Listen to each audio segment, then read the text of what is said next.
बहुत सारे दोस्त ऐसे हैं जो कहते हैं कि हमने स्पेन की नेशनैलिटी अप्लाई की, 1 साल गुजर गया, हमने रिकुर्सो भी की, लेकिन रिकुर्सो को भी 6 महीने हो चुके हैं, तो अब हमें कोई जवाब नहीं आ रहा। लायर भी यही कह रहा है कि वेट करें, कोई भी खास हतमी जो है वो डेट नहीं दे रहा।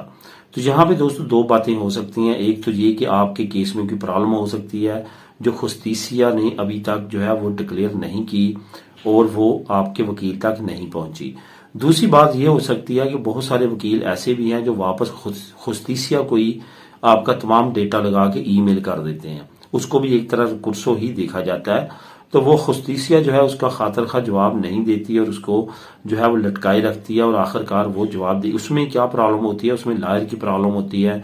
लायर अपने आप को जो है अदालत में ले जाना नहीं चाहता, आपसे फीस अदालत वाली वसूल कर लेता है, आगे जो है आपकी एक मेल कर देता है, डॉक्यूमेंट भेज देता है दोबारा जुस्टिसिया को।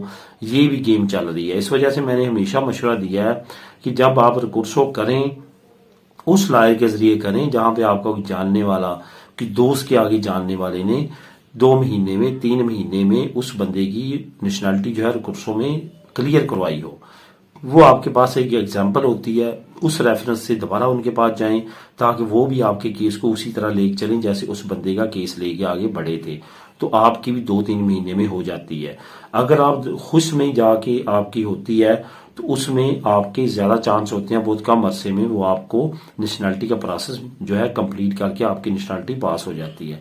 लेकिन अगर आप जुस्टिसिया में दोबारा ईमेल्स वगैरह भेजते हैं तो उसका कोई खातर खा जवाब नहीं आता।